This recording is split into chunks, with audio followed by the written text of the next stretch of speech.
Kisah Utsman bin Affan 1. Kelahiran dan latar belakang.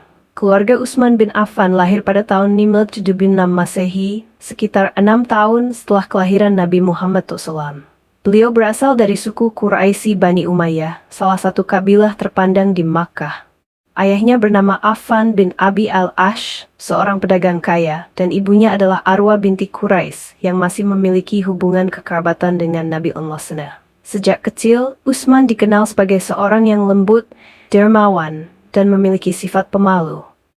Selain itu, beliau sangat cerdas dan memiliki kemampuan dalam berdagang yang diwarisi dari keluarganya.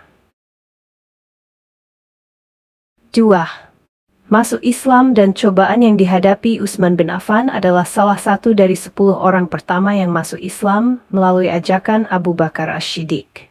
Keputusannya untuk masuk Islam membuat sukunya marah, terutama pamannya, Al-Hakam bin Abi al-Ash, yang berusaha menyiksanya agar kembali ke agama nenek moyang mereka.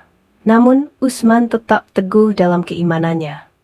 Setelah masuk Islam, beliau menikah dengan Ruqayyah, putri Nabi Muhammad SAW, yang membuatnya mendapat gelar Dzun Nurain, pemilik dua cahaya. Karena kelak setelah Ruqayyah wafat, beliau menikahi putri Nabi yang lain, Ummu Kultsum. Hijrah ke Habasyah dan Madinah.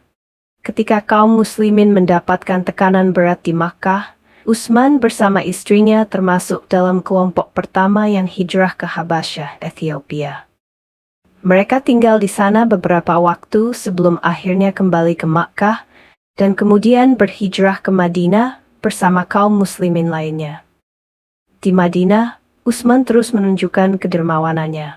Salah satu jasanya yang besar adalah membeli sumur Raumah dari seorang Yahudi dan menyedekahkannya kepada kaum muslimin, sehingga mereka tidak perlu membeli air lagi dengan harga mahal. Peran di masa Nabi. Utsman bin Affan adalah sahabat yang sangat dekat dengan Rasulullah dan selalu membantu perjuangan Islam dengan hartanya. Salah satu kontribusi besarnya adalah saat Perang Tabuk, di mana ia menyumbangkan 300 ekor unta, 50 kuda, dan 1.000 dinar emas untuk perlengkapan pasukan Muslim.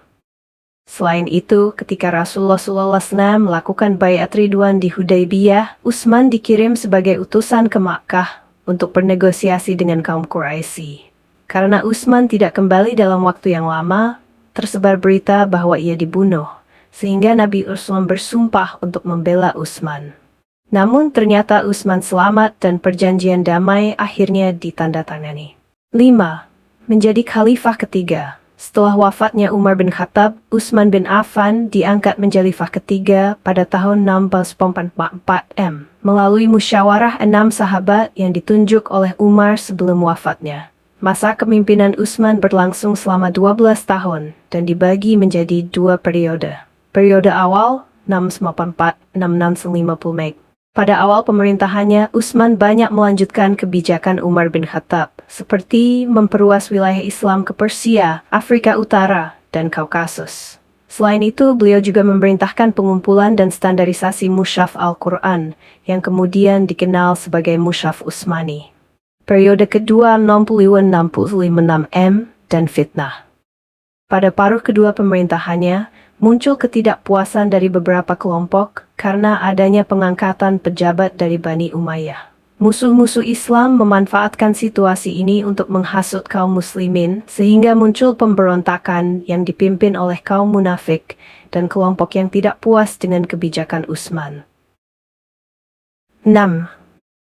Wafatnya Utsman bin Affan. Pada tahun 1656, rumah Utsman dikepung oleh para pemberontak yang menuntutnya mundur dari jabatan khalifah. Meskipun banyak sahabat yang ingin membelanya, Utsman melarang pertumpahan darah antara kaum muslimin. Pada hari Jumat, 14 Zulhijjah 35 Hash, saat sedang membaca Al-Quran, Utsman dibunuh oleh para pemberontak di rumahnya. Beliau wafat dalam keadaan syahid, sementara Al-Quran yang sedang dibacanya terkena tetesan darah. 7. Warisan dan keteladanan. Utsman bin Affan meninggalkan banyak keteladanan dalam hal kedermawanan, selalu membantu Islam dengan harta bendanya. Kesabaran, menghadapi fitnah dan pemberontakan dengan lapang dada. Pemimpin yang adil, meskipun dituduh dengan berbagai fitnah, beliau tetap menjalankan tugas sebagai khalifah dengan baik. Pelestarian Al-Quran, standarisasi mushaf yang dilakukan Utsman menjadi pedoman bagi umat Islam hingga saat ini. Kesimpulan, kisah Utsman bin Affan adalah kisah seorang sahabat yang luar biasa dalam kesalehan, kesabaran, dan pengorbanan untuk Islam. Meskipun menghadapi fitnah dan pemberontakan, beliau tetap teguh dalam iman dan menjadi salah satu contoh terbaik bagi kaum muslimin dalam kepemimpinan dan akhlak. Semoga Allah meridhai Utsman bin Affan dan menjadikannya teladan bagi kita semua.